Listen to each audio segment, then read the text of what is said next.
US और Israel के द्वारा किए गए ज्वाइंट स्ट्राइक में ईरान के सुप्रीम लीडर अयातुल्ला अली खमीनाई की मौत हो गई है। इसके बाद ईरान ने ये डिसाइड किया है कि जो रीजन में जहां भी मिलिट्री बेसेस हैं अमेरिका के, वहां पे वो अटैक करेगा। इस रिटेलिएटरी स्ट्राइक के बाद फिर से यूएस इजराइल ने वापस से करारा अटैक किया। तो इस सारे जो डेवलपमेंट्स हुए हैं कुछ पिछले दिनों में, ऐसा लग रहा है कि मिडिल ईस्ट में जंग के आसार बढ़ते जा रहे हैं। इस जंग के कारण अभी पूरा विश्व है जो 2 और 3 खेमों में बटा हुआ नजर आता है।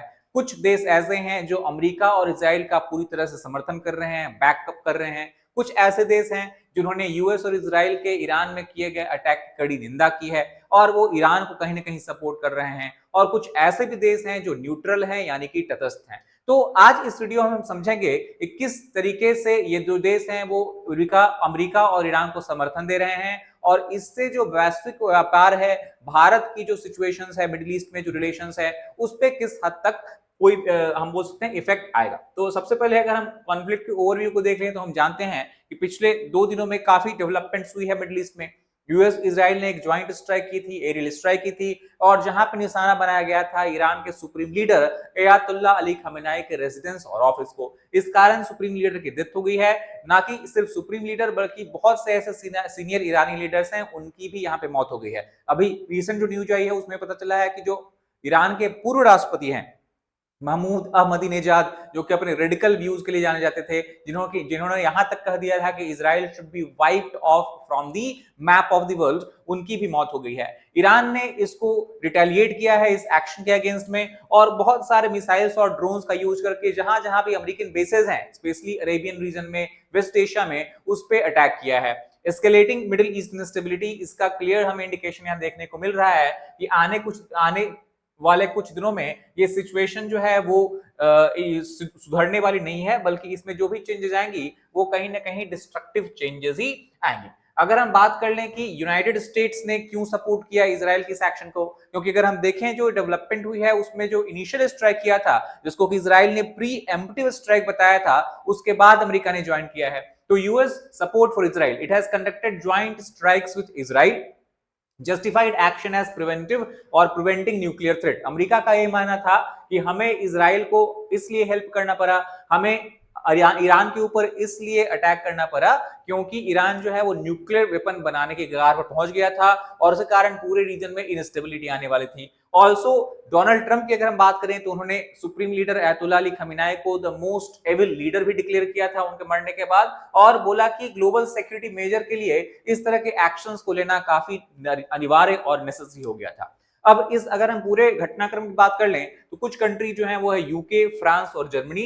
उन्होंने क्लियरली जो ईरान का रिटेलिएटरी अटैक आया है गल्फ कंट्रीज पे, such as UAE, Bahrain, Qatar और कुवैत, उसको क्लियरली एक रेकलेस अटैक बताया है, उसको कंडेम किया है और उन्होंने यही बताया कि अगर ईरान उनके किसी भी बेस पे अटैक करता है, क्योंकि अमेरिका के अलावा फ्रेंच, इटालियन और इंग्लैंड की बेसिस, यूके की बेसिस भी इस एरिया में है, तो वो अपने इंटरेस्ट को डिफेंड करने के लिए पूरी तरह से तैयार हैं। वो अमेरिका और जो भी अलाइज हैं उनके साथ कोऑर्डिनेट कर रहे हैं। इस मामले में जो कीर स्टारमर जो है इंग्लैंड यूके के हम बोल सकते हैं प्रधानमंत्री हैं, उन्होंने ये भी बताया कि यूके डायरेक्टली अटैक में इन्वॉल्व नहीं होगा, वो डायरेक्टली एरियल स्ट्राइक ईरान के ऊपर नहीं करेगा।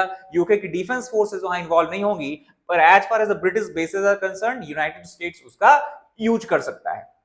अगर हम यूरोपियन यूनियन के स्टैंड की बात कर लें तो जो 27 मेंबर की स्टेट्स है यूरोपियन यूनियन की, उसने अभी हाल ही मीटिंग की थी। खमीनाई के डेथ को जो यूरोपियन यूनियन की फॉरेन पॉलिसी लीडर हैं काया कलास, उन्होंने उसको एक डिफाइनिंग मोमेंट बताया है। उनका ये कहना है कि अब ईरान के जो लोग हैं, पब्लिक है, उनके पास एक फ्यूचर में पॉसिबिलिटी है कि वो पावर को वापस कैप्चर कर सकें और जो वो आयरन फिस्ट खमीनाई रूल कर रहे थे, जो डिक्टेटरशिप रजीम ईरान में 1979 रेवोल्यूशन के बाद एस्टैब्लिश हुई है, उसको यहाँ पे एंड करने का समय आ गया है। हालांकि उन्होंने ये भी कहा कि जो साइड्स हैं, पार्टीज हैं, ईरान स्पेसिफिकली, उसको एस्केलेशन अवॉइड करना चाहिए।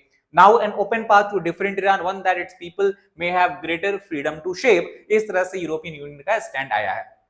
अगर हम गल्फ और रीजनल अरब स्टेट्स की बात करते हैं तो हम जानते हैं कि वो traditionally generally United States allies हैं। जो भी गल्फ कंट्रीज हैं, जैसा कि आप देख सकते हैं Bahrain, Jordan, Kuwait, Qatar, Saudi Arabia, UAE, वो बहुत सालों से अमेरिकन बेसेस, अमेरिकन फोर्सेस को होस्ट करते हुए आए हैं। तो इसके कारण ईरान की जो मिसाइल रेंज है वो इन कंट्रीज तक ही पहुंच सकती है। तो इन कंट्रीज को ड्रोन के थ्रू, मिसाइल के थ्रू ईरान अटैक कर रहा है ताकि वो अमेरिका के ऊपर अलाइज के थ्रू प्रेशर बनाए और अमेरिका और इजराइल जो है वो ऑपरेशन जो कंटिन्यूसली स्ट्राइक कर रहे हैं ईरानियन टेरिटरी पे उसको कहीं ना कहीं प्रिवेंट किया जा सके।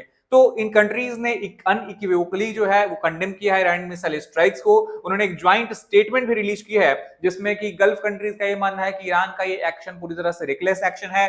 जो नेबर्स हैं ईरान के, गल्फ कंट्रीज, उससे ईरान की कोई दुश्मनी नहीं है और इस वजह से इस तरह की किसी भी स्ट्राइक को लीगल नहीं माना जा सकता है। अगर हम सऊदी अरेबिया की बात कर ले तो उन्होंने पहले भी कहा था कि सऊदी अरेबिया अपने जो टेरिटरी है उसको अलाउ नहीं करेगा अमेरिका को यूज करने के लिए अगर वो ईरान पर अटैक करता है तो वो स्टैंड अभी सऊदी अरेबिया का बरकरार है। इस वजह से ईरान के अटैक को उन्होंने पूरी तरह से रेकलेस और अनथिंकेबल बताया है। Reaffirmed right to self defence, Gulf countries, Arabian countries ने यह भी कहा है कि इस अटैक के कारण उनके पास ये राइट है under article 51 of United nation charter कि वो ईरान के ऊपर भी फ्यूचर में स्ट्राइक कर सकते हैं, रिटेलिएशन कर सकते हैं। मार्क कार्नी जो कि कनाडा के प्राइम मिनिस्टर हैं, उनका स्टेटमेंट आया था। उन्होंने क्लियरली ये बताया है कि इस पूरे मिडिल ईस्ट रीजन में जो इंस्टेबिलिटी बढ़ रही है उसके पीछे कहीं ना कहीं इस्लामिक रिपब्लिक ऑफ ईरान का ही हाथ है। वो जो टेरर और इंस्टेबिलिटी है उसका प्राइम और ओरिजिनल सोर्स है। नहीं सिर्फ इतना बल्कि उन्होंने ये भी कहा कि ये काफी हद तक पॉसिबल था कि ईरान जो है वो न्यूक्लियर वेपन को ऑब्टेन कर ले या डेवलप कर ले इन द नियर फ्यूचर से। इस नियर फ्यूचर में इस वजह से अमेरिका और इजराइल का उसके ऊपर ज्वाइंट अटैक करना कहीं ना कहीं से उसको हम जस्टिफाई कर सकते हैं। इसके अलावा जो वेस्टर्न कंट्रीज है जैसे इटली की प्राइम मिनिस्टर जॉर्जिया मेलोनी ने बताया है कि वो she has express support for the Iranian civilians. उन्होंने बताया कि ईरानियन सिविलियंस के पास अब अच्छा मौका है कि वो वापस से डिक्टेरियल रिजीम है उसका एंड करे। सिमिलरली व्लादिमीर ज़ेलेंस्की जो यूक्रेन के प्रेसिडेंट हैं, उन्होंने ईरान को ऑपरेसिव रिजीम बताया था क्योंकि अगर हम बात करें रशिया यूक्रेन वॉर में भी तो Iranian made missiles, Iranian made drones हमेशा रशिया यूज करता रहा है। शहीद ड्रोन जो है ईरान का सबसे इंपॉर्टेंट ड्रोन है, वो कई बार यूक्रेन में यूज किया गया है डिस्ट्रॉय करने के लिए इंफ्रास्ट्रक्चर्स को। तो ईरानियन रिजीम को इंस्टेबिलिटी के लिए उन्होंने भी ब्लेम किया है। तो ये तो वो सब कंट्रीज हो गई जिन्होंने अमेरिका और इजराइल को पूरी तरह से बैक किया है। जो डिसीजंस लिया गया था इन कंट्रीज द्वारा उसको पूरी तरह से सपोर्ट कर रहे हैं। अगर हम वेटिकन सिटी की बात कर लें तो रिसेंटली में जो पोप हैं उन्होंने क्लियरली कहा है कि he is deeply concerned about the recent development और इस वजह से जो भी वायलेंस का साइकिल यहाँ पे स्टार्ट हुआ है उसको अर्जेंटली हॉल्ट करने की जरूरत है। इन्होंने किसी एक साइड को नहीं लिया है, न्यूट्रल पक्ष अपना रखा है, कहा है कि stop the spiral of violence before it becomes an irreparable abyss as such. अगर हम बात कर लें उन पार्टीज की जो कि ईरान को सपोर्ट कर रही है तो उसमें कुछ गिनी चुनी पार्टीज ही हैं, कंट्रीज ही हैं। अगर हम नॉन स्टेट एक्टर्स की बात कर ले तो हिजबुल्ला जिसको कि ईरान का प्रॉक्सी माना जाता है, जो कि लेबनान में एक बहुत ही पावरफुल पॉलिटिकल ऑर्गेनाइजेशन है, तो उसने सदर्न लेबनान से इजराइल के ऊपर रॉकेट फायर की है। उसने अयतुल्ला अली खमीनाई के मौत का सीधा जिम्मेवार अमेरिका और इजराइल को बताया है और यह भी कह दिया कि अमेरिका और इजराइल ने अपना डेथ वारंट साइन किया है इस तरह से अटैक करके सुप्रीम लीडर को किल करने के बाद। हालांकि अगर हम देखें लेबनान के स्टैंड को तो जो ऑफिशियल स्टैंड है लेबनीज प्राइम मिनिस्टर का वो काफी डिफरेंट है। लेबनान के प्रधानमंत्री का कहना है कि जो हिजबुल्ला लेबनीज टेरिटरी को यूज करके इजराइल के ऊपर अटैक कर रहा है वो काफी हद तक इररिस्पांसिबल और सस्पिशियस है। क्यों? क्योंकि इसका यूज करके इजराइल फ्यूचर में लेबनान के ऊपर अटैक कर सकता है, जिससे कि लेबनान के जो लोग हैं, जो सिटीजन्स हैं, रेजिडेंट हैं, उनके सिक्योरिटी और सेफ्टी पे खतरा मंडराएगा। तो जो ऑफिशियल स्टैंड है लेबनान का वो हिजबुल्ला के अगेंस्ट है, बट हिजबुल्ला चूंकि ईरान का प्रॉक्सी है so obviously it has joined the war. अगर हम बात कर ले कंट्रीज की, जो मेजर कंट्रीज ईरान के पीछे खड़ी हैं, वो ऑब्वियसली मिलिट्री सपोर्ट ईरान को प्रोवाइड नहीं कर रही हैं, बट पॉलिटिकल और डिप्लोमेटिक सपोर्ट वो ईरान के पीछे वो अपना दे रही हैं। अगर हम बात कर ले इसमें सबसे बड़ी कंट्री रशिया की, रशिया के प्रेसिडेंट व्लादिमीर पुतिन ने खमीनाई के किलिंग को एक सिनिकल मर्डर बताया है। एट द सेम टाइम उन्होंने ये भी कहा कि इस तरह का जो किलिंग है, जो किसी दूसरे कंट्री ने एक कंट्री के टेरिटरी में एंटर करके उसके जो लेजिटिमेट लीडर है उसको उनकी हत्या की है, वो ह्यूमन मोरालिटी और इंटरनेशनल लॉ उन सब के नॉर्म को पूरी तरह से वायलेट करती है। इसको एक pre planned and unprovoked act of armed aggression Russia ने डिक्लेयर किया है against sovereign and independent United nation member states. But सबसे इंपॉर्टेंट बात यह है कि ईरान के जो भी सपोर्टिंग ग्रुप्स हैं, सपोर्टिंग कंट्रीज हैं, किसी ने भी मिलिट्री ऑप्शंस ईरान को या मिलिट्री हेल्प ईरान को अभी तक प्रोवाइड नहीं करी है। जबकि अगर हम बात कर ली यूएस और इजराइल के सपोर्टर्स की, तो सारी कंट्रीज हैं वो डायरेक्टली मिलिट्री हेल्प प्रोवाइड नहीं कर रही है, पर कहीं ना कहीं मिलिटरीली भी हेल्प करने के लिए, अपने बेसेस को यूज करने के लिए तैयार है।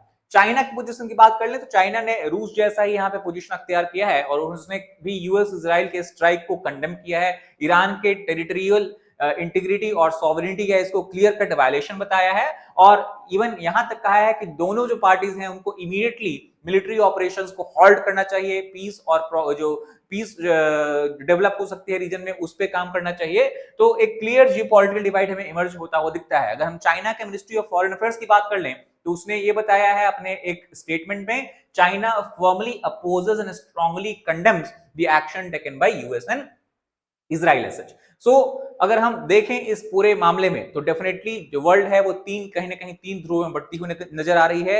एक प्रो यूएस और इजराइल, एक प्रो ईरान और तीसरा जो है वो न्यूट्रल कंट्रीज। न्यूट्रल कंट्रीज में हम इंडिया को भी रख सकते हैं क्योंकि इंडिया ने किसी एक पार्टी को ब्लेम नहीं किया, किसी एक कंट्री को ब्लेम नहीं किया, बल्कि सारे पार्टी से ये रिक्वेस्ट किया है कि वो caution रखें, exercise restraint and try to solve the problem by using peaceful and diplomatic means as such. Now definitely इन सब डेवलपमेंट के कारण जो major sea lines of communications है, major oil and gas pipeline route जो हैं, oil and gas transit route जो हैं, जो कि Persian Gulf specially strait of Hormuz से पास होती हैं, उस पे खतरा मंडराता हुआ दिखता है। वो कहीं ना कहीं क्लोज हो चुका है। इसके वजह से जो एनर्जी सिक्योरिटी है वो बहुत सारे कंट्रीज पे उसका हमें नेगेटिव इम्पैक्ट देखने को मिलेगा और इंडिया भी इससे हम बोल सकते हैं अछूता नहीं रहेगा। That's all for this particular video. If you like the video please hit like button, share it with your friends as well as subscribe to our channel for more such content. Thank you very much.